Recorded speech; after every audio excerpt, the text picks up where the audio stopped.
राजस्थान चुनावी रैली। कांग्रेस पर लोगों की संपत्ति छीनकर खास लोगों को बांटने की साजिश का लगाया आरोप। दलितों, पिछड़ों, आदिवासियों के आरक्षण न खत्म होने की दी गारंटी।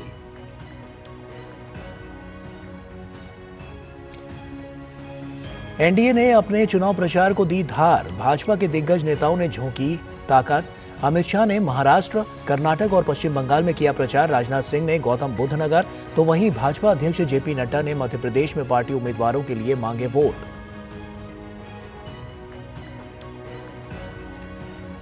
विपक्षी गठबंधन ने भी दी अपने प्रचार को रफ्तार, लेकिन केरल में एलडीएफ और यूडीएफ में घमासान। खड़गे ने केरल में प्रचार कर भाजपा एलडीएफ पर साधा निशाना। प्रियंका गांधी ने भी कर्नाटक में पार्टी के लिए मांगे वोट। अखिलेश यादव और मायावती ने उत्तर प्रदेश में जनसभाओं को किया संबोधित।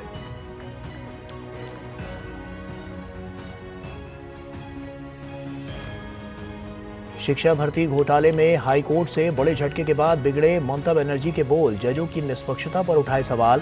भाजपा का पलटवार, अमित शाह ने साधा निशाना। कहा, बंगाल में नौकरी के लिए भी देनी होती है रिश्वत।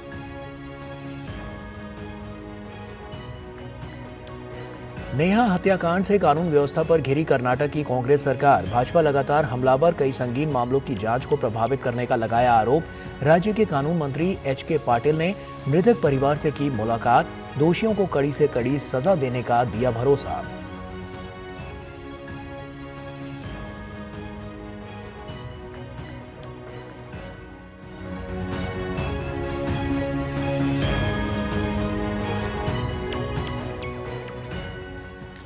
नमस्कार, आप देख रहे हैं डीडी न्यूज। आपके साथ मैं हूं गौरव श्रीवास्तव। तो चलिए बुलेटिन की शुरुआत करते हैं।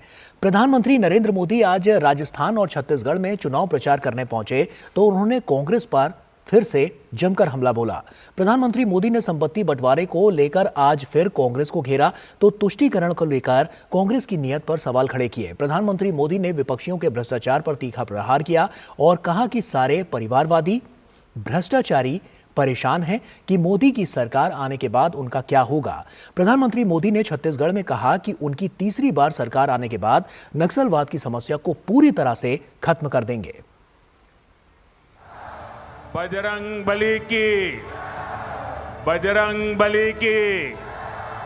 और मैं आप सबका भी आभारी हूं कि आज आपने मुझे गदा देकर के बजरंग बली की जय करने का अवसर दे दिया।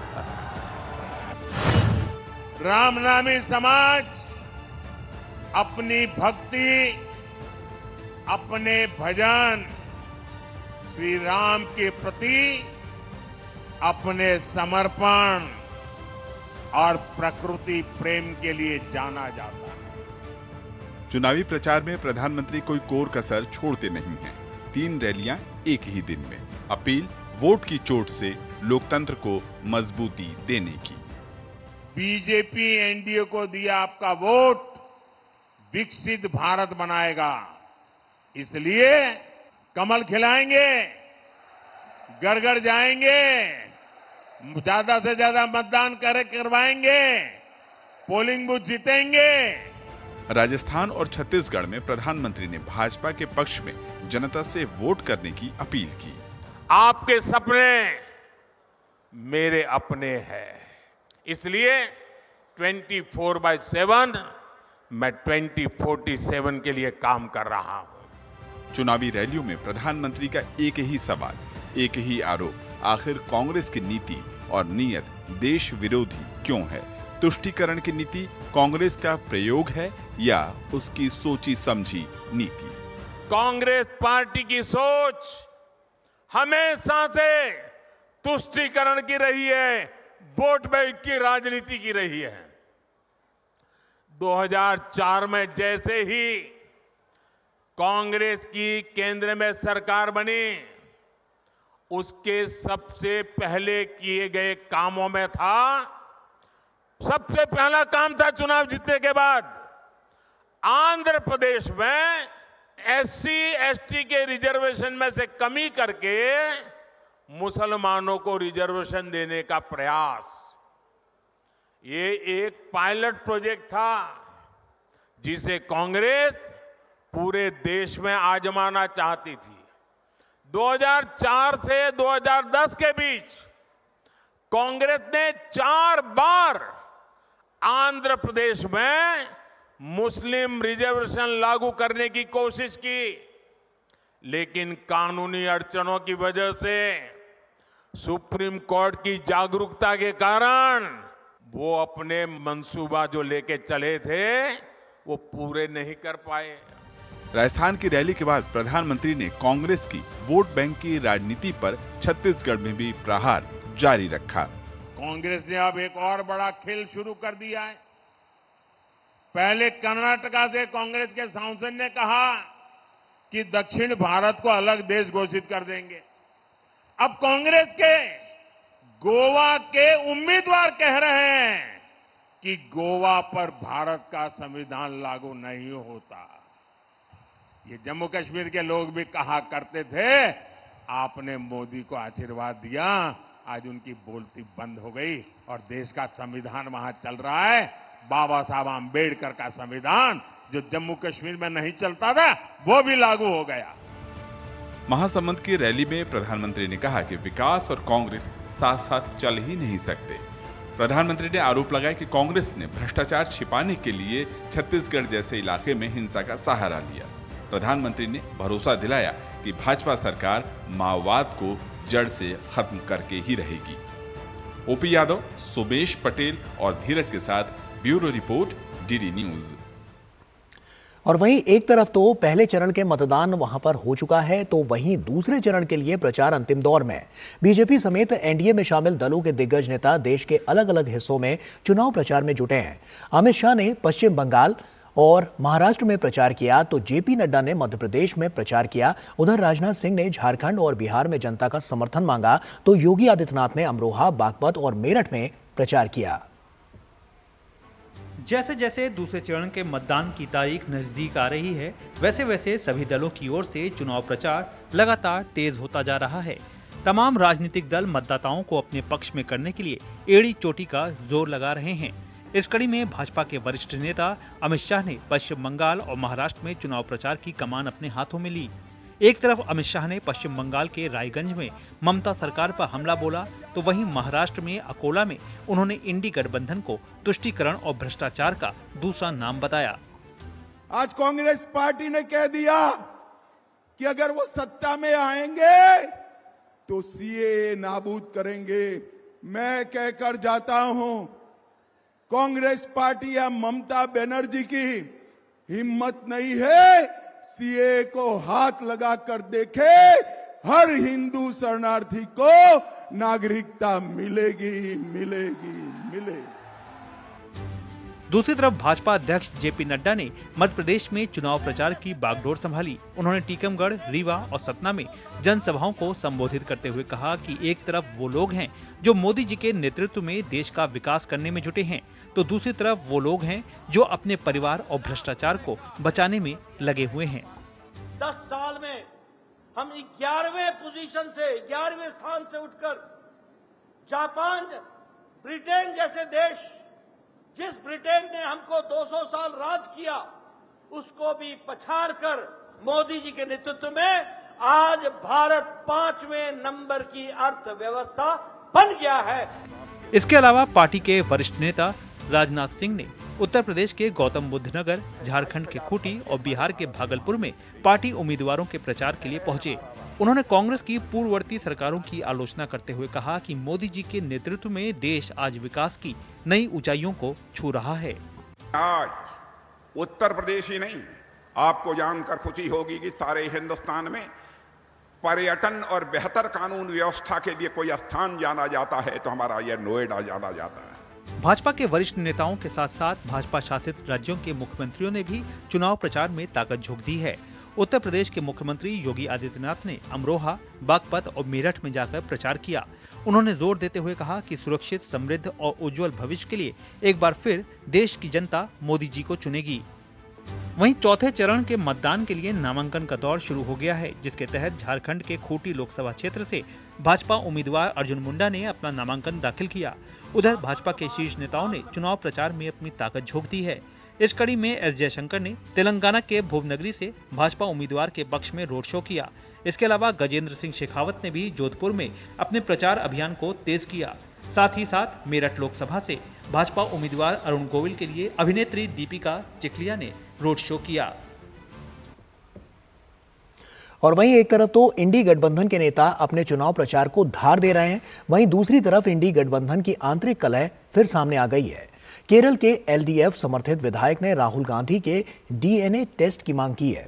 विधायक के इस बयान पर कांग्रेस ने पलटवार किया है। मल्लिकार्जुन खड़गे ने केरल में प्रचार करने पहुंचे तो प्रियंका गांधी ने कर्नाटक में प्रचार किया।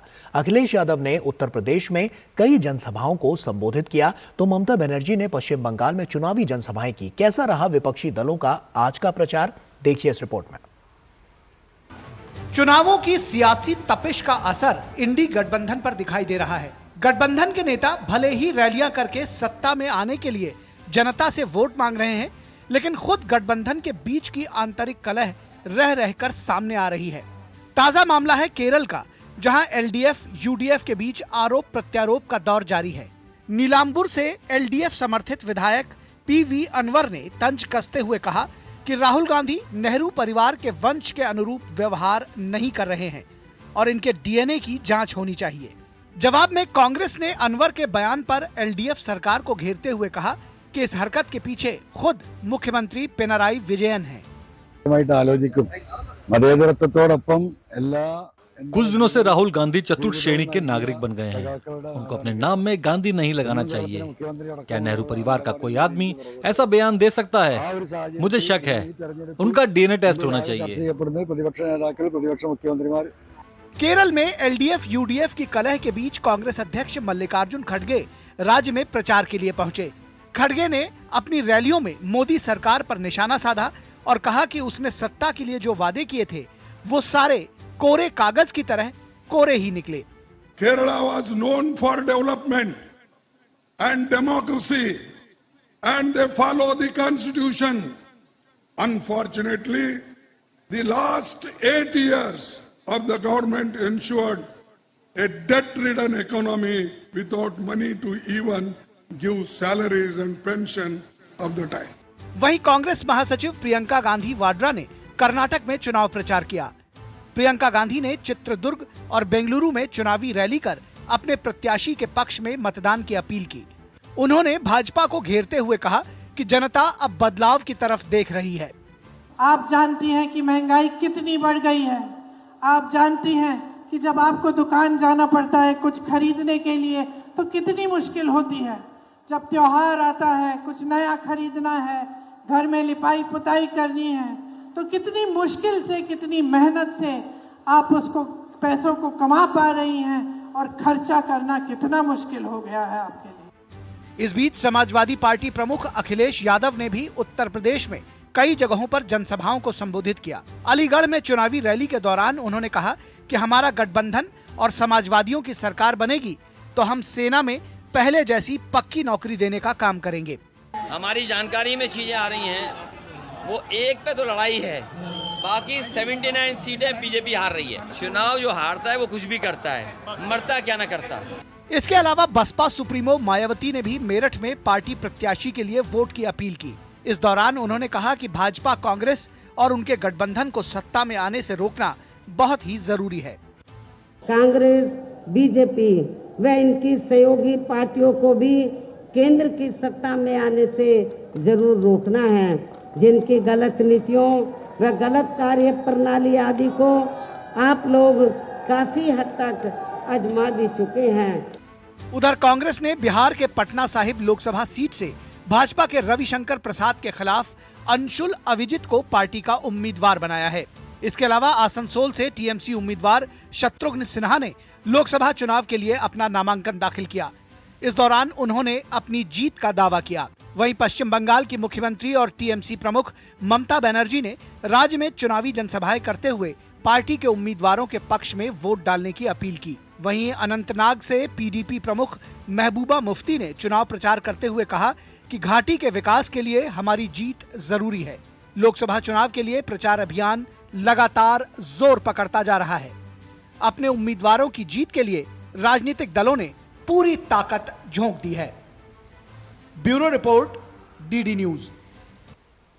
लोकसभा चुनाव के सिलसिले में नामांकन को लेकर आज खूंटी और सिंहभूम संसदीय क्षेत्र में भारी गहमागहमी देखी गई।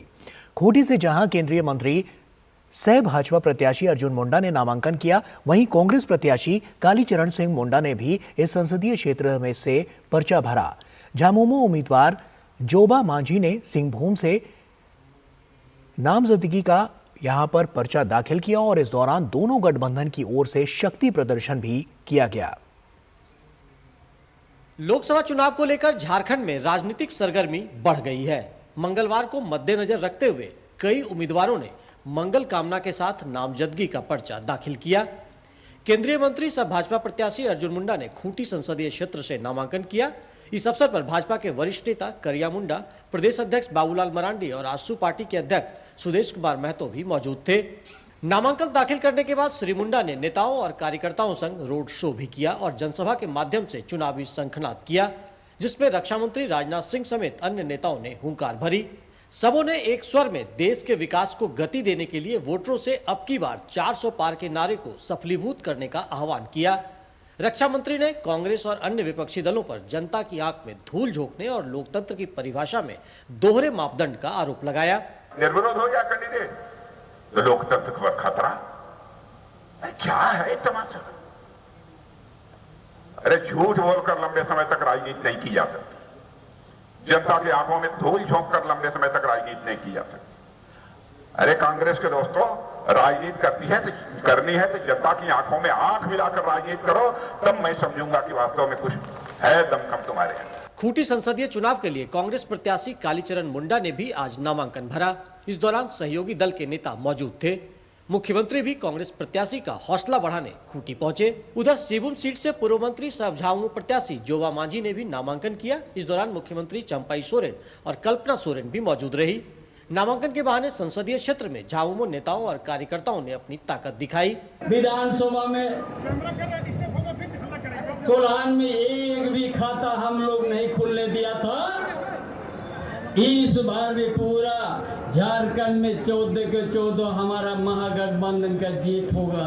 भारत निर्वाचन आयोग द्वारा तय कार्यक्रमों के अनुसार खूंटी और सिंहभूम समेत झारखंड की 4 लोकसभा सीटों पर प्रत्याशी 25 अप्रैल तक नामजदगी का पर्चा दाखिल कर सकते हैं। झारखंड में भी चुनावी गहमागहमी शुरू हो गई है। भारतीय जनता पार्टी के उम्मीदवार और केंद्रीय मंत्री अर्जुन मुंडा ने नामजदगी का पर्चा दाखिल किया और खूंटी से ही कांग्रेस के उम्मीदवार कालीचरण सिंह मुंडा ने भी अपना नामजदगी का पर्चा दाखिल किया। भारतीय जनता पार्टी की ओर से राजनाथ सिंह ने चुनावी शंखनाद किया तो कांग्रेस की ओर से मुख्यमंत्री चंपाई सोरेन ने यहां से चुनावी शंखनाद किया। अपने सहयोगी राज मनोहरन के साथ मैं दिवाकर कुमार, दूरदर्शन समाचार, खूंटी। और वहीं भाजपा के राष्ट्रीय सचिव और वरिष्ठ नेता मनजिंदर सिंह सिरसा ने जमकर कांग्रेस को आड़े हाथों लिया और कहा कि मोदी सरकार ने कांग्रेस पार्टी द्वारा दिए गए घावों को भर दिया है। उन्होंने कहा कि आज दुनिया के सभी देशों में नरेंद्र मोदी सबसे समर्पित प्रधानमंत्री हैं। उन्होंने कहा कि प्रधानमंत्री के रूप में मोदी जी ने सभी समुदायों का कल्याण सुनिश्चित किया है। उन्होंने मोदी सरकार को गरीबों, जरूरतमंदों और उपेक्षितों की सरकार बताया और प्रचंड बहुमत मिलने की बात कही। तो बीजेपी के प्रचार के लिए तमाम बड़े नेता यहाँ पर आ रहे हैं। सिरसा जी इस वक्त हमारे साथ मौजूद हैं। किस तरह का माहौल आप देख रहे हैं? एक चरण के चुनाव हो चुके हैं, दूसरे के लिए तैयारी जारी है। देखिए, ये चुनाव मुख्य तौर पर 2 लाइनों पे बटा हुआ है। एक वो लोग हैं जो तुष्टीकरण की राजनीति करते हैं, जो लोगों को मरवाकर खून खराबा करके चुनाव लड़ते हैं, जिन लोगों का एक ही मकसद है कि किसी तरीके उनका बेटा जो है वो देश का प्रधानमंत्री बन जाए। उसको लॉन्च करते करते सारी कांग्रेस बर्बाद हो गई, खत्म हो गई, लेकिन वो बेचारा कि लॉन्च नहीं हुआ। दूसरी तरफ वो हैं प्रधानमंत्री जो देश के चौकीदार बनकर देश की सुरक्षा करते हैं। हमारे बच्चे रात को घर पे आराम पर सोएं, आतंकी हमले की बजाय वो आतंकी मुल्क ही खत्म हो जाएं। जो लोग कल तक बम ब्लास्ट करने की बातें करते थे, उन लोगों का खात्मा हो जाए, देश सुरक्षित हो और 5वीं सबसे बड़ी अर्थव्यवस्था बन जाए। दूसरी तरफ वो प्रधानमंत्री हैं। इसलिए देश के लोग उस प्रधानमंत्री को चुनने जा रहे हैं। कांग्रेस का कहना है कि बीजेपी विभाजनकारी राजनीति कर रही है। बांट वो रहे हैं जो कह रहे हैं कि हम भारत के लोगों के जमीन जायदाद का आंकलन करेंगे, सोने चांदी का आंकलन करेंगे, उनके धन दौलत का आकलन करेंगे और फिर उस धन दौलत को जो बांग्लादेश से घुसपैठिए घुसकर आए हैं उनमें बांट देंगे। तो बीजेपी का कहना है कि जो रणनीति है वो तमाम मुद्दों को ध्यान में रखकर बनाई जा रही है और भाजपा की जीत की उम्मीद जो है अब यहाँ पर जताई जा रही है। कैमरामैन अनिकेत के साथ रमा त्यागी, टीटी न्यूज जम्मू। भीषण गर्मी के बावजूद दक्षिणी राजस्थान के उदयपुर और बांसवाड़ा क्षेत्र में कमल खिला हुआ है। इन दिनों चुनावी माहौल है, लिहाजा तपिश बरकरार है। इन सब के बीच कमल का फूल खुशनुमा माहौल बना रहा है। देखिए उदयपुर से हमारे संवाददाता विशाल बैरस्टो की ये खास रिपोर्ट। अरावली की पहाड़ियों से घिरा यह तालाब उदयपुर के पास सलुम्बर में स्थित है। 42 डिग्री की इस चिलचिलाती धूप में ये नज़ारा नखलिस्तान की याद दिलाता है। राजस्थान की इस तपती गर्मी में ये फूल खुशनुमा माहौल पैदा कर रहे हैं।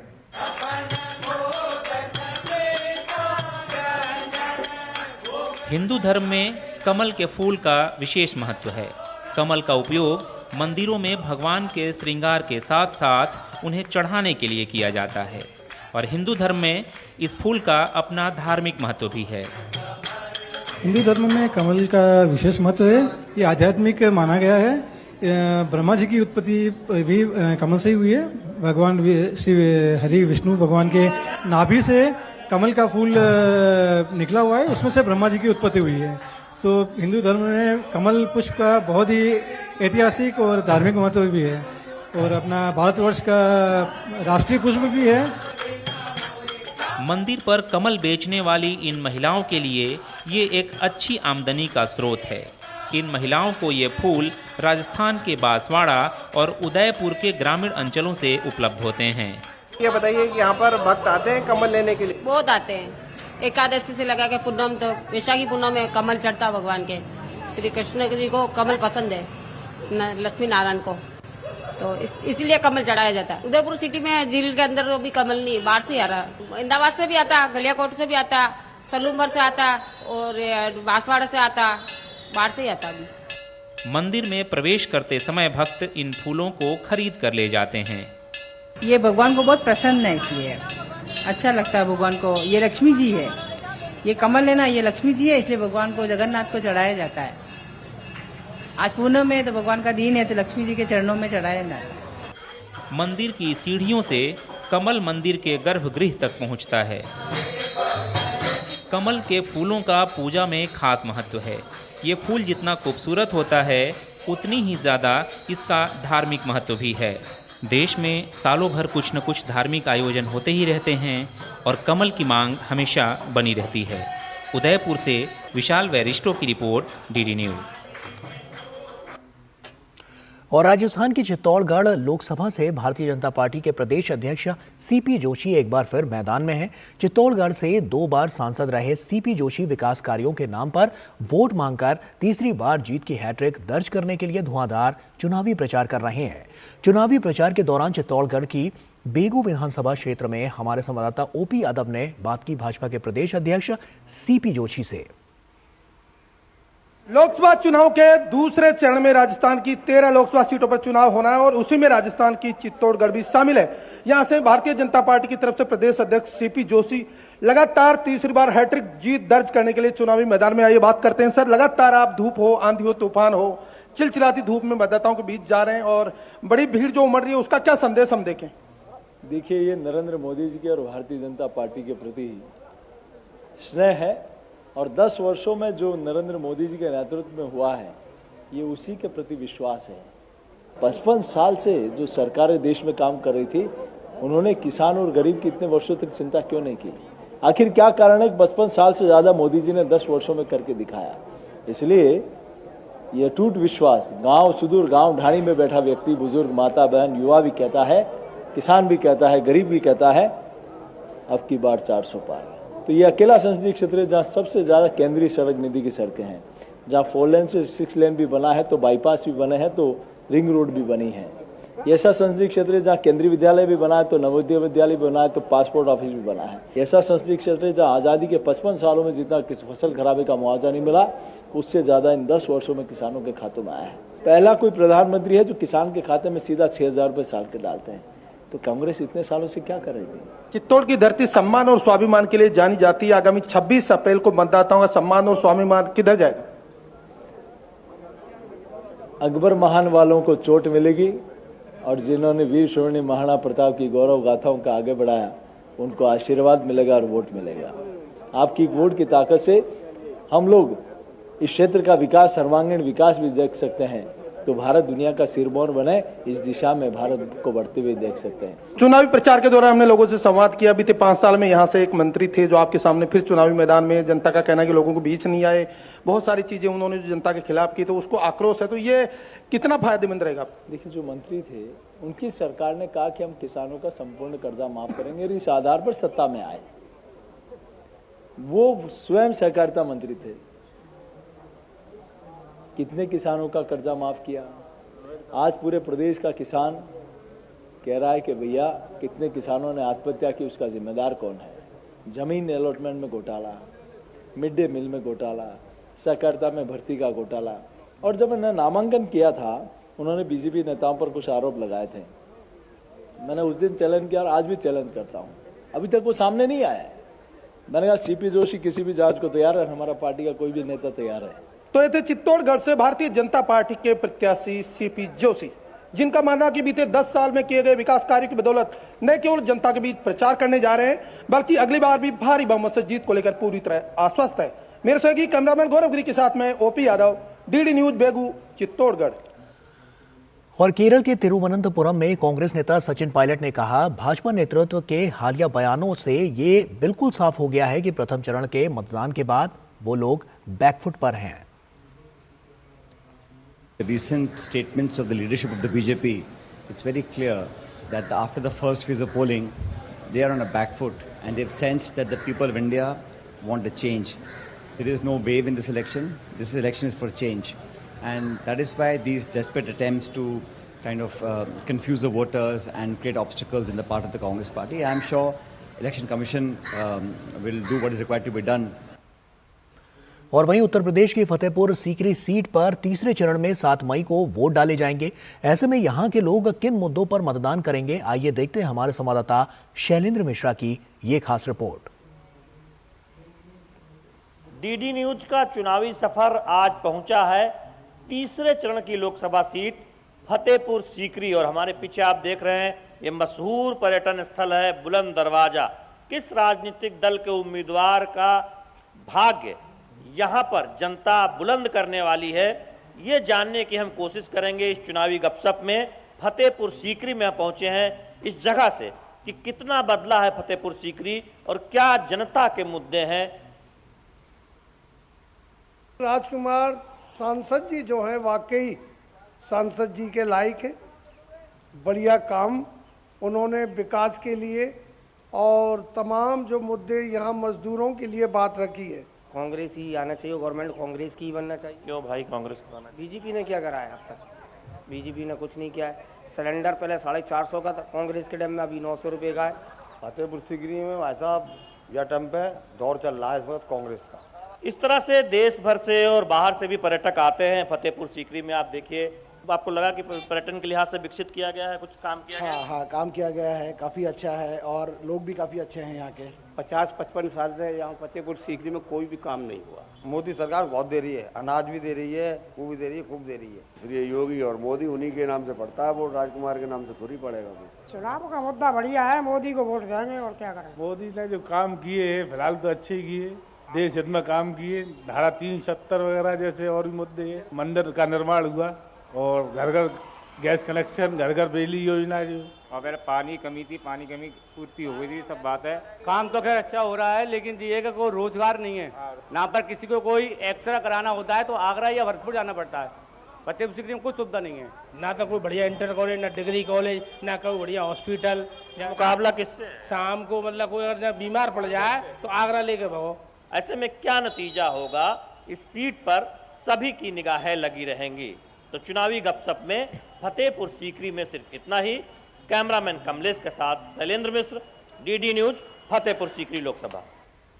और उधर त्रिपुरा के मुख्यमंत्री मानिक साहा ने डीडी न्यूज से खास बातचीत में मोदी सरकार की तारीफ करते हुए इस बार के चुनाव में विकास को मुद्दा बताया। त्रिपुरा के मुख्यमंत्री ने विश्वकर्मा योजना समेत तमाम योजनाओं का जिक्र करते हुए कहा कि महिलाओं और युवाओं के लिए मोदी जी ने डिजिटल इंडिया के जरिए रास्ता खोला है और स्टार्टअप में युवा बेहतरीन कार्य कर रहे हैं। हमारे साथ फिलहाल यहाँ के चीफ मिनिस्टर मौजूद है। सर, आपने बोला 3 शक्ति की शक्ति है आपके साथ फिलहाल पार्टी में, लेकिन सामने आपके सीपीआईएम है, क्या चैलेंजेस देखते हैं? देखो, कोई चैलेंज है नहीं है उसमें। कम्युनिस्ट का तो ना एडीसी में कोई है, ना त्रिस्तरीय पंचायत में उनका है कुछ। उसके बाद विधानसभा में है तो कुछ मिला है, बहुत ही लिमिटेड है। और सिर्फ ये नहीं है, और जिसमें हम लोग म्यूनिसिपैलिटी के इलेक्शन में भी हम देख चुके हैं, इनका तो शंका है नहीं है। और जनता उनको ऑलरेडी उनको मैंने क्या बोलूँ, मैंने रिजेक्ट किया उनको। ग्राउंड रिपोर्ट पे जाके हमने काफी इंडिजिनियस लोगों से भी बात करने की कोशिश की है, जो कहते हैं हमारा मुद्दा डेवलपमेंट है। आपकी क्या प्रोमिसेस है? एकदम डेवलपमेंट है। और क्या, माननीय प्रधानमंत्री जी हमेशा कहते हैं मोदी जी मतलब ये डेवलपमेंट, और ये खाली मैंने फाइनेंशियल डेवलपमेंट नहीं है, हर चीज़ में डेवलपमेंट चाहिए, और हर चीज़ में उन्होंने देखते भी है वो।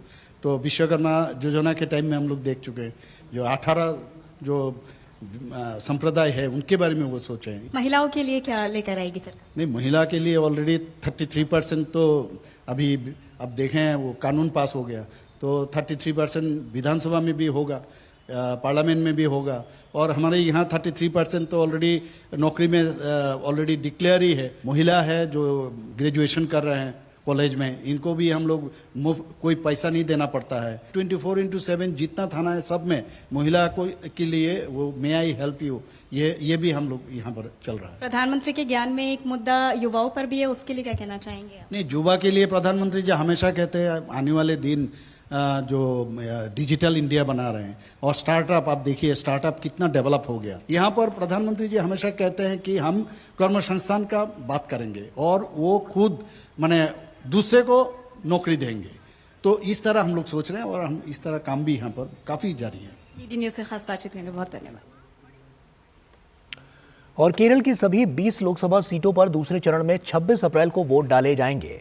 इसको देखते हुए तमाम राजनीतिक दलों ने मतदाताओं को अपने पक्ष में न केवल लुभाने के लिए एड़ी चोटी का जोर लगा दिया है, बल्कि राज्य से बाहर विदेशों में रह रहे केरल वासियों को राज्य में लाकर अपने पक्ष में मतदान करने के लिए भी उपाय किए जा रहे हैं। राजनीतिक दल इसके लिए चार्टर्ड प्लेन तक उपलब्ध करा रहे हैं। केरल की बड़ी आबादी खाड़ी देशों में रहती है। मुस्लिम लीग से जुड़े कुछ संगठनों ने खाड़ी देशों से चार्टर्ड उड़ानें भी बुक की हैं, ताकि इन प्रवासियों की मदद से अपने प्रत्याशियों की जीत सुनिश्चित की जा सके। राज्य के मालाबार इलाके में ये ट्रेंड ज्यादा देखने को मिल रहा है, और इसी क्रम में यूएई में बारिश के कारण यात्रा बाधित होने की वजह से कई लोग रास अल खैमा से एक साथ टिकट लेकर कोझीकोड हवाई अड्डे पहुंचे। यही नहीं, खाड़ी देशों से आने वाले ये प्रवासी भारतीय अपने अपने पसंदीदा प्रत्याशियों की फोटो वाली टी शर्ट और उम्मीदवारों की तस्वीर पहनकर हवाई अड्डों से बाहर निकल रहे हैं। इनमें से कई प्रवासी मतदाता मुख्य रूप से वडकारा निर्वाचन क्षेत्र से संबंधित हैं, जो पिछले कुछ दिनों में कारीपुर में उतरे हैं।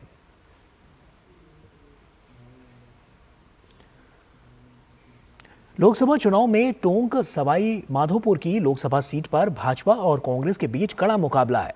भाजपा फिर से अपनी सुनिश्चित जीत करने के लिए यहां सुखबीर सिंह जौनापुरिया को चुनावी मैदान में उन्होंने उतारा है। वहीं चुनाव प्रचार के विषय पर हमारे संवाददाता ओपी यादव ने बात की भाजपा प्रत्याशी सुखबीर सिंह जौनपुरिया से। देखिए। लोकसभा चुनाव की रणभेरी के बीच दूसरे चरण में 26 अप्रैल को राजस्थान की टोंक सवाई माधोपुर सीट पर भी मतदान होना है। इस सीट पर लगातार हैट्रिक जीत करते हुए सुखबीर सिंह जौनापुरिया तीसरी बार अपनी किस्मत आजमा रहे हैं। आइए बात करते हैं सर, लगातार 2 बार हैट्रिक जीत, तीसरी बार की तैयारी, कैसा माहौल है? देखिए, मैं समझता हूँ माननीय प्रधानमंत्री की जो योजना है वो हर घर तक जारी है, और उस योजना को लेकर जो हमने 10 साल में काम किए हैं उन सबको लेकर जनता के बीच जा रहे हैं, और जनता का जो अपार समर्थन मिल रहा है, मैं समझता हूँ कोई दिक्कत नहीं कि माननीय मोदी के नेतृत्व में 25 की 25 सीटें राजस्थान जीत रही है। यहाँ बात करें तो मुख्य मुद्दे कौन कौन से हैं? देखिए, मुख्य मुद्दे हमारे ये थे कि 5 साल हमारी गवर्नमेंट नहीं थी, उसकी वजह से हमारे सेंट्रल गवर्नमेंट ने जैसे 30,000 करोड़ रुपए पानी का दे दिया था, लेकिन फिर भी हमारी पानी की व्यवस्था नहीं हो पाई। आज जनता उस बात को मानती है, हम उनसे यही बात कह रहे हैं कि अगर आदमी गवर्नमेंट हमारी बन गई है और अब हम पीने का पानी की व्यवस्था कर देंगे, तो ये काम नहीं हो पाए, स्टेट की गवर्नमेंट ने काम आगे नहीं बढ़ा पाई, तो उस वजह से हमें दिक्कत थी। तो अभी जनता की समझ में आ रही है कि अब गवर्नमेंट ऊपर नीचे बन गई, और माननीय हमारे यशस्वी मुख्यमंत्री भजनलाल जी ने जो कई फैसले लिए हैं उन सबको लेकर जनता में एक अच्छा माहौल है, कि मैंने 10 साल जनता की सेवा की है और आम आदमी तक सपने मिलने का कोई है। वो आदमी यहाँ से पहले भारतीय जनता पार्टी का सांसद रहा है मेरे साथ, वहाँ भी कभी एरिया में नहीं गया, यहाँ आज की डेट में है। तो यहाँ पर जो साहब ने लूट खसोट मचाई है वो जनता के सामने है। कभी कार्यकर्ता को सम्मान नहीं दिया, वो जनता के सामने है। तो जनता उस बात को मानती है कि आज तक हमें इसे गाड़ी में नहीं बैठाया, ना कोई घर है ना कोई दफ्तर है, तो इसलिए जनता में बहुत ज़्यादा आक्रोश है और जनता उस बात को पसंद नहीं करती। तो यहाँ पर 65 साल की बहुत लंबी चौड़ी मांग थी कि रेल वाले मुद्दे, रेल का आज मैं कह रहा हूँ 100 करोड़ रुपये मंजूर हो गया, रेल का काम पूरा हो गया। दौसा गंगापुर की करीब 35 साल पुरानी वो थी, आज वो भी हम कंप्लीट कर गए और रेल चला दी, वहाँ भी कंप्लीट हो गया। उसके बाद में पीने का पानी 2014 पहले नहीं था, लेकिन 2014 के बाद में मैं लेकर आया और पीएचपी का पानी पहुँचाया। अब उसके बाद में आज माननीय प्रधानमंत्री ने हर घर को नल से जल देने की योजना बनाई है। उसके तहत में आज हम ये कह सकते हैं कि अब गवर्नमेंट हमारी स्टेट में भी है, सेंटर में भी है। अब हम अगले 1 साल के अंदर अंदर हर घर को नल से जल दे देंगे। तो ये सारी चीज़ें वो हैं जो प्रधानमंत्री ने आज से पहले कर दी हैं और आगे जो फैसले होंगे वो किसान को मजबूत करेंगे, महिला को मजबूत करेंगे, युवाओं को मजबूत करेंगे, सबको, हर वर्ग को माननीय प्रधानमंत्री दे रहे हैं, कहीं कोई दोहराई की बात नहीं। हर वर्ग में, हर घर में आम योजना जारी है। तो ये थे टोंक सवाई माधोपुर से भारतीय जनता पार्टी के प्रत्याशी सुखबीर सिंह जौनापुरिया, जिनका मानना है कि बीते 10 सालों में किए गए विकास कार्य की बदौलत न केवल वो जनता के बीच प्रचार करने जा रहे हैं, बल्कि पूरी तरह तीसरी बार जीत की हैट्रिक दर्ज करने के लिए पूरी तरह आश्वान्वित है। मेरे सहयोगी कैमरामैन गौरव गिरी के साथ OP Yadav, DD news, Tonk, Uniara. और कर्नाटक की बात करें तो कर्नाटक में इन दिनों कानून व्यवस्था का मुद्दा चुनावी मुद्दा बनता जा रहा है, जिसके ऊपर जमकर राजनीतिक बयानबाजियां हो रही हैं। बीते दिनों कर्नाटक के अलग अलग शहरों में कई ऐसी वारदातें हुई हैं जिसके बाद महिला सुरक्षा से लेकर आम लोगों की जिंदगी की सुरक्षा पर सवाल उठने लगे हैं। भाजपा राज्य की कांग्रेस सरकार पर तुष्टीकरण का आरोप लगा रही है तो कांग्रेस डैमेज कंट्रोल करने में लगी हुई है। और इस बीच कर्नाटक के सीएम सिद्धारमैया ने नेहा के पिता से माफी मांगी है। एक के बाद एक कई जघन्य वारदातों के बाद कर्नाटक की कांग्रेस सरकार कानून व्यवस्था के मुद्दे पर घिरती नजर आ रही है। हुबली में एक कॉलेज परिसर में कांग्रेस के पार्षद की बेटी की हत्या समेत दूसरे मामलों को लेकर लोगों में आक्रोश देखा जा रहा है। छात्रा की हत्या समेत दूसरे मामलों के बाद महिला सुरक्षा को लेकर कर्नाटक सरकार पर बड़े सवाल उठने लगे हैं। भाजपा इसे लव जिहाद का मामला बता रही है, लेकिन कर्नाटक सरकार इन आरोपों को खारिज करती है। मृतक छात्रा के पिता निरंजन हिरामत को अपनी ही सरकार पर भरोसा नहीं है। उन्होंने सोमवार को मामले की जांच सीबीआई को सौंपने की मांग की। वहीं भाजपा के प्रदेश अध्यक्ष विजेंद्र ने पीड़ित परिवार से मुलाकात की। इससे पहले भाजपा के राष्ट्रीय अध्यक्ष जेपी नड्डा भी परिवार से मुलाकात कर चुके हैं। मंगलवार को राज्य के कानून मंत्री एच.के. पाटिल भी पीड़ित परिवार से मुलाकात करने पहुंचे। उन्होंने परिवार को भरोसा दिया कि सरकार स्पेशल कोर्ट का गठन करेगी और दोषियों को कड़ी से कड़ी सजा दिलवाई जाएगी। A special court to be established, and that was the type of feeling of the society at large, and the government has rightly responded to it. इस बीच भाजपा ने कर्नाटक पुलिस पर सरकार की कठपुतली की तरह काम करने का बड़ा आरोप लगाया है। पार्टी के प्रदेश महासचिव पी राजीव ने कहा कि पुलिस को मामले की जांच की दिशा बदलने के लिए निर्देश दिए जाते हैं और कई संगीन मामलों में तो पुलिस एफआईआर भी नहीं दर्ज करती है। कर्नाटक में कानून सुव्यवस्था पूरा तरह से बिगड़ते जा रहे हैं, दिन बाय दिन, डे बाय डे ये बिगड़ती जा रहे हैं। क्यों ऐसे हो रहे? पुलिस ऑफिसर्स के ऊपर कांग्रेस गवर्नमेंट का बहुत बड़ा दबाव है। कांग्रेस लीडर्स ये दबाव डाल रहे हैं कि एफआईआर दर्ज नहीं करना। वहीं मृतक छात्रा के पिता निरंजन हिरामत ने इंस्टाग्राम आईडी से अपनी बेटी की फोटो वायरल किए जाने की शिकायत की है। उन्होंने कहा कि नेहा के निधन को 6 दिन हो गए हैं, फिर भी उसके आईडी से फोटो शेयर किया जा रहा है। स्टैंड जो है ना मेरा वही है, मैं कभी इस चीज़ को, मेरा बेटी को जो मर्डर हुआ है उसको एनकाउंटर करना या नहीं तो फांसी लगाने तक मैं तो नहीं छोड़ूंगा इसको, चाहे मैं जान लगा दूं, मेरा जान दे दूं। हाल के दिनों में कानून व्यवस्था से जुड़ी कई घटनाओं ने सनसनी पैदा कर दी है। हुबली के एक कॉलेज में प्रपोजल ठुकराए देने पर फैयाज नामा के एक युवक ने अपनी पूर्व क्लासमेट की चाकू मारकर हत्या कर दी। मामले में आरोपी को गिरफ्तार कर लिया गया। वहीं बेलगावी में एक शादीशुदा हिंदू महिला की निजी तस्वीरों का इस्तेमाल कर ब्लैकमेल करके इस्लाम धर्म परिवर्तन करने के लिए मजबूर करने और बलात्कार का मामला सामने आया। इससे पहले गडक जिले में एक ही परिवार के 4 लोगों की हत्या कर दी गई। पिछले दिनों एक महिला कलाकार ने भी कुछ अराजक तत्वों द्वारा बदसलूकी किए जाने की सोशल मीडिया पर शिकायत की थी। भाजपा का आरोप है कि तुष्टीकरण की राजनीति के चलते कांग्रेस ऐसे तथ्यों से निपटने में ढिलाई से काम ले रही है, जिसकी वजह से हालात लगातार बिगड़ते जा रहे हैं। Bureau report, DD news. और वहीं कल पश्चिम बंगाल में कोलकाता हाईकोर्ट ने 2016 के शिक्षण भर्ती की पूरी जो प्रक्रिया है उसको रद्द कर दिया था, जिसके बाद ममता सरकार भ्रष्टाचार के मुद्दे पर फिर से घिर गई। आज ममता बनर्जी ने जजों की निष्पक्षता पर ही सवाल खड़े कर दिए हैं और जिसके बाद अमित शाह ने आज ममता सरकार को घेरा और कहा कि राज्य के युवाओं के साथ सरकार अन्याय हो रहा है। वहीं अदालत के फैसले के बाद जहां ममता सरकार जनता की अदालत में घिरती हुई नजर आ रही है, तो वहीं पीड़ित युवा भी परेशान होकर ममता सरकार से जवाब मांग रहे हैं। शिक्षक भर्ती घोटाला मामले में कलकत्ता हाईकोर्ट से बड़ा झटका लगने के बाद मुख्यमंत्री ममता बनर्जी ने तो जजों की निष्पक्षता पर ही सवाल खड़े कर दिए हैं। ममता यही नहीं रुकी, उन्होंने फैसले को ही गैर कानूनी करार दे दिया। हाईकोर्ट ने 2016 में की गई शिक्षकों की भर्ती को अनियमितताओं और भ्रष्टाचार के चलते रद्द कर दिया था। ये फैसला गैर कानूनी है। हम इस लड़ाई को जारी रखेंगे। जिन लोगों की नौकरी चली गई है उनको हताश या निराश होने की जरूरत नहीं है। बंगाल में चुनाव प्रचार के लिए पहुंचे गृह मंत्री अमित शाह ने ममता बनर्जी पर जोरदार पलटवार किया।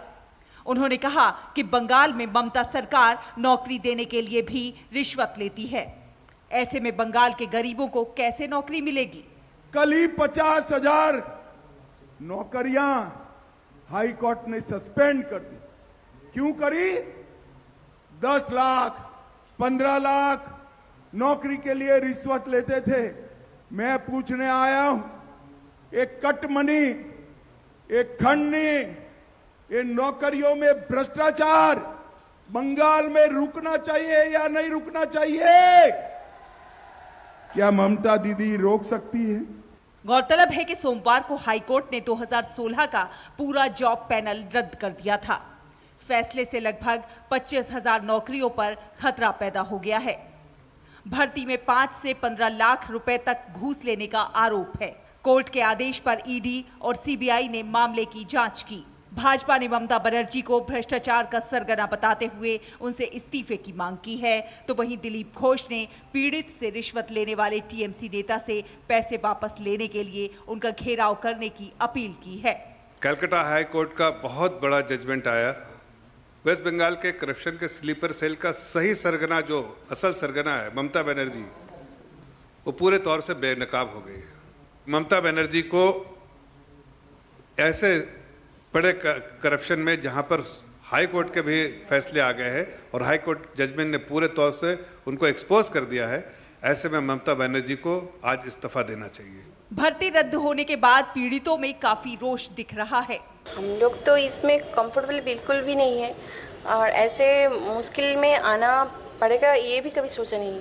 भर्ती घोटाले में पूर्व शिक्षा मंत्री पार्थ चटर्जी और कई तृणमूल पदाधिकारी जेल में हैं। राज्य शिक्षा विभाग के कई अधिकारी भी सलाखों के पीछे हैं। जांच के दौरान छापे में आरोपियों के ठिकानों से नोटों के पहाड़ मिले थे। अदालती फैसलों को चुनौती देना न्यायिक अधिकार है, इससे किसी को ऐतराज नहीं हो सकता। लेकिन सवाल ये है कि क्या खुलेआम भ्रष्टाचार साबित होने के बाद भी कोर्ट को ही भ्रष्ट बताना लोकतांत्रिक व्यवस्था को चुनौती देना नहीं है? Bureau report, DD news. राष्ट्रपति द्रौपदी मुर्मू उत्तराखंड के ऋषिकेश पहुंची। यहां राष्ट्रपति ने विश्वविख्यात परमार्थ निकेतन का दौरा किया। इस दौरान उत्तराखंड के राज्यपाल गुरमीत सिंह और परमार्थ निकेतन के स्वामी चिदानंद सरस्वती भी वहां पर मौजूद रहे।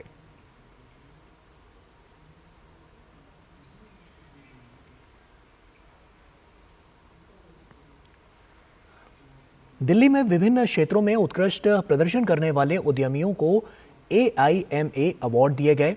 इस अवसर पर उपराष्ट्रपति ने कहा कि देश के विकास के लिए युवा उद्यमियों को आगे आना चाहिए। उन्होंने कहा कि भारत संभावनाओं का देश है और देश में विकास की अपार संभावनाएं हैं।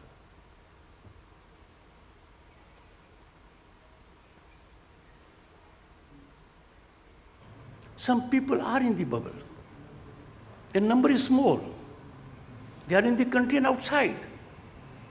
They need to come out of that bubble to experience the environment of hope and possibility, the exponential growth, and feel the unstoppable upsurge in Bharat, home to 1/6 of humanity and world's most vibrant functional democracy at all levels, constitutionally structured.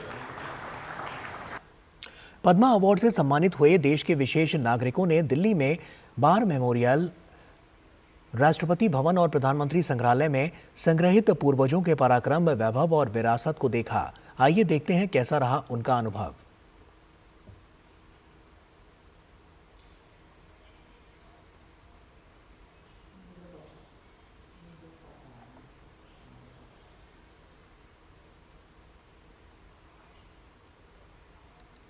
बहुत अच्छा लग रहा है।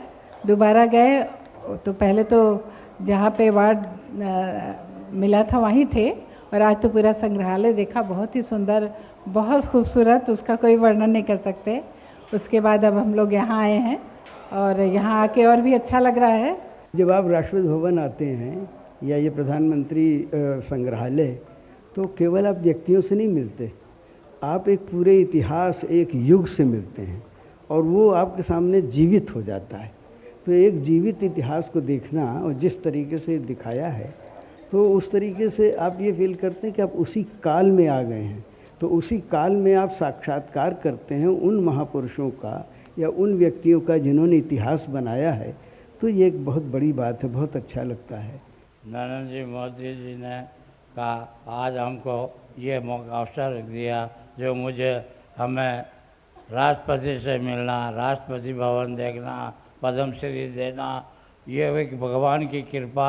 और एक ऐसे नरेंद्र जी मोदी ने ज़िंदगी में काम किया जो बड़ा सब गरीबों को आज सम्मानित करके, और हमारे को ये यहाँ के राजा महाराजा के, राजा नेहरू जी के वक्त से लगा के आज तक के सभी राष्ट्रपति प्रधानमंत्री जो हुए उनको देखने का मौका मिला। अच्छा लग रहा है कि हम लोग पहले ऐसे नहीं देखे थे। कल मन एक राष्ट्रपति भवन में गए, आज प्रधानमंत्री का इसमें गए, हम लोग को अच्छा लगा रहे हुआ। हम लोग इस माहौल में अपने आप को भूल गए। लगता है राष्ट्रपति भवन हो या ये संग्रहालय के बारे में तो मैं ज़्यादा कहूँगा, ये सबसे ज़्यादा इंस्पिरेशन की बात होती है। गए हैं तो पूरे संग्रहालय घूरे हैं, राष्ट्रपति भवन में तो कुछ पुराने चीज़ सबका जो कहा है स्टाफ लोग, तो बहुत महसूस गौरवान हुआ है। जो ये और मेमोरियल, बहुत मेमोरियल घूमे थे इस बार, उसमें राष्ट्रपति भवन जो नाम से डॉक्टर राजेंद्र प्रसाद ने दिए थे, उस पर बहुत गौरवान हम तरहो दिए। ये मेरे लिए गौरवान्वित के पद खुशी के नहीं, हर कोई भारत देश का हर व्यक्ति के लिए अगर ये सौभाग्य मिलेगा तो वो ही अपने आप को बहुत गौरवान्वित और अपने आप को सौभाग्यशाली समझेगा, क्योंकि ये देश की धरोहर को देखने का जो हमको मौका मिल रहा है। एक तरह से यहाँ पर जो भी जो अवॉर्डी हैं, अवॉर्डी के साथ साथ उनकी फैमिली को भी जो सरकार गृह मंत्रालय के द्वारा ये दिखाया जा रहा है और उनको विजिट कराया जा रहा है, एक तरह का एक सम्मान है। बहुत ही अच्छा लगा। और आके यहाँ पहली बार आए, प्रधानमंत्री संग्रहालय पहले कभी नहीं आए थे, और राष्ट्रपति भवन भी हम एक बार बहुत पहले आए थे उपराष्ट्रपति मिलने, जब हमें नेशनल अवार्ड मिला था करीब 22 साल पहले। जब से मतलब हम उतना ही मिल के चले गए, पर आज जो है बहुत ही अच्छा लगा कि राष्ट्रपति भवन हमें पूरा घुमाया गया। और वहीं डीआरडीओ ने BIS के उच्चतम खतरे स्तर 6 से सुरक्षा के लिए सबसे हल्का बुलेट प्रूफ जैकेट विकसित किया। डीआरडीओ की रक्षा सामग्री और भंडार अनुसंधान और विकास प्रतिष्ठान कानपुर ने गोला बारूद से सुरक्षा के लिए देश में सबसे हल्का बुलेट प्रूफ जैकेट सफलतापूर्वक विकसित किया है। हाल ही में इस बुलेट प्रूफ जैकेट का TVRL चंडीगढ़ में सफलतापूर्वक परीक्षण किया गया था। ये जैकेट नए डिजाइन से विकसित की गई है। और हनुमान जन्मोत्सव के शुभ अवसर पर दिल्ली के खानपुर तिगड़ी में सुंदरकांड पाठ का आयोजन किया गया। जन्मोत्सव कार्यक्रम में अयोध्या राम मंदिर के मुख्य पुजारी आचार्य महंत श्री सत्येंद्र दास भी शामिल हुए। हमारे संवाददाता सचिन मिश्रा के साथ बातचीत करते हुए महंत सत्येंद्र दास ने कई रोचक बातें की। हनुमान जन्मोत्सव पर देखिए हमारी ये खास रिपोर्ट।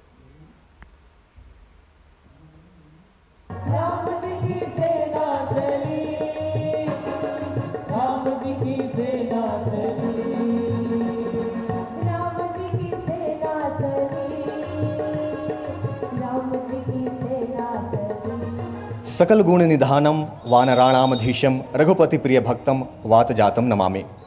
पूरी दुनिया धूमधाम से हनुमान जन्मोत्सव को मना रही है। अभी हम दिल्ली के खानपुर तिगड़ी में मौजूद हैं, जहां पर हनुमान जन्मोत्सव के अवसर पर धूमधाम से सुंदरकांड का पाठ किया जा रहा है। ये सुखद संयोग है कि हमारे साथ बातचीत करने के लिए स्वयं अयोध्या राम मंदिर के मुख्य पुजारी परम पूज्य आचार्य श्री सत्येंद्र दास जी मौजूद हैं।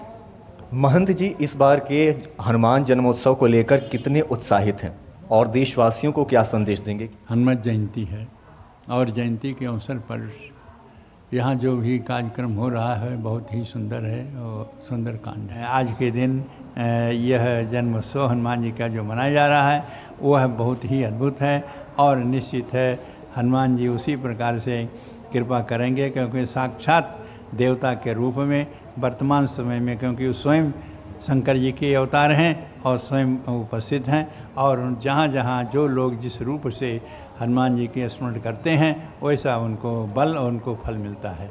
रामलला टेंट से भव्य राम मंदिर में पधार चुके हैं, तो मंदिर निर्माण से पहले और मंदिर निर्माण के बाद में हनुमान जन्मोत्सव की सेलिब्रेशन में उसे मनाने में किस तरह के बदलाव आपने देखा है? देखिए, उसमें बहुत कुछ बदलाव आया, क्योंकि जब टेंट में रहे तो जो सुविधा होना चाहिए था उसकी प्राप्ति नहीं होती थी। 28 वर्ष तक रामलला तिरपाल में रहे और तमाम कठिनाइयाँ वर्षा की, गर्मी की, ठंडी की सब कुछ झेलते रहे और कोई चीज़ मांग करते रहे तो उसको नहीं होता रहा, प्राप्त नहीं होता था। इसलिए निराश होकर के संक्षेप रूप में उनका किसी प्रकार से हनुमान जयंती और राम उत्सव ये भी मनाया जाता था। आप युवाओं को क्या संदेश देंगे कि आप हनुमान जी के चरित्र से क्या कुछ सीख सकते हैं और अपने भविष्य का निर्माण कर सकते हैं? देखिए, हनुमान जी का चरित्र एक ऐसा चरित्र, उज्ज्वल चरित्र है जिसमें सभी प्रकार के उनमें गुण हैं और अतुलित बलधामम हिम शैलाभदेहम तनुज प्रनिशानम ज्ञानीनामा गुरुगणम सकल गुण निधानम वानराणामधीशम रघुपति प्रिय भक्तम बात यातम नमामि। कहना ये सब कुछ अंत में रघुपति प्रिय भक्तम, किसी न किसी का सेवक बनना पड़ेगा। तो ये थे हमारे साथ परम पूजनीय आचार्य श्री सत्येंद्र दास जी। उनका साफ साफ कहना है कि हनुमान जी के चरित्रों को अपनाकर हमारे देश के युवा अपने भविष्य को संवार सकते हैं। दिल्ली से कैमरा पर्सन संजीव कुमार के साथ मैं सचिन मिश्रा, डीडी न्यूज़। और अयोध्या में हनुमान जयंती के अवसर पर भक्तों का भारी जुटान देखने को मिला। अयोध्या के पावन सरयू घाट पर आरती की गई, जिसमें हजारों श्रद्धालु शामिल हुए।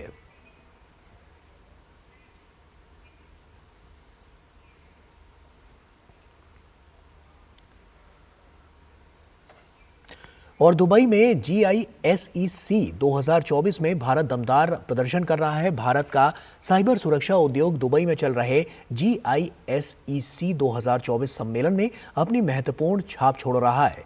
Data security council of India यानी कि DSCI ने इस महत्वपूर्ण क्षेत्र में देश की बढ़ती विशेषज्ञता को प्रदर्शित करने के लिए 22 भारतीय कंपनियों को एक साथ लाया है। यह भागीदारी साइबर सुरक्षा में भारत की उल्लेखनीय प्रगति को रेखांकित करती है, जो सरकार और उद्योग दोनों द्वारा समर्थित स्टार्टअप में वृद्धि के कारण संभव हो पाया है। और इन प्रयासों के परिणाम स्वरूप अंतर्राष्ट्रीय बाजार में भारत के प्रति आकर्षण बढ़ा है।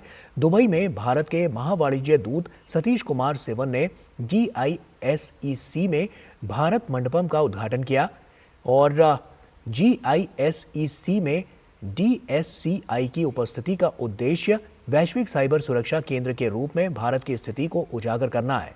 इस सम्मेलन में 750 से अधिक अग्रणी साइबर सुरक्षा कंपनियां AI और अन्य अत्याधुनिक प्रौद्योगिकियों का उपयोग करके अपनी नवीनतम प्रगति और नवाचारों का प्रदर्शन कर रही हैं।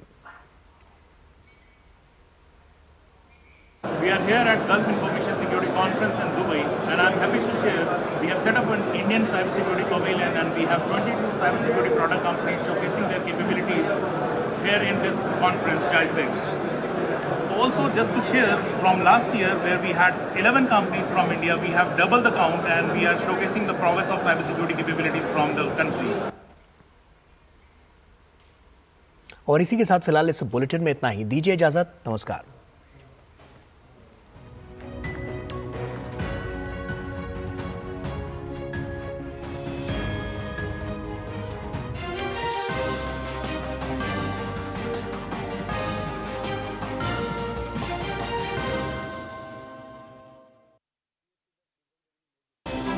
भरोसा सिर्फ तेजी से नहीं, बना है सटीक खबरों से।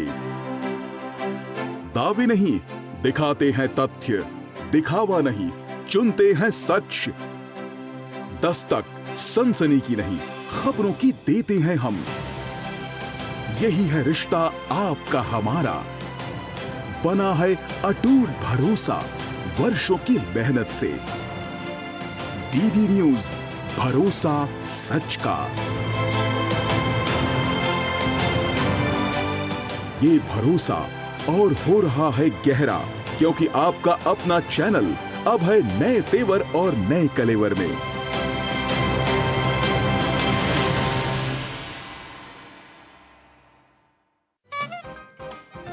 चुनाव का मौसम, सियासत के रंग, नेताओं के बयान, और अब हम पुरानी जगह पर आ गए हैं। अब सब दिन के लिए हम आ गए हैं, अब चिंता मत करें। ये तो चचा भतीजे का नूरा कुश्ती हमेशा चलता आ रहा है। आज हम रेलवे टिकट नहीं खरीद सकते। जनता के सवाल, कांग्रेस साथ दिखाए सबको कि चोर चोर बसेरे भाई।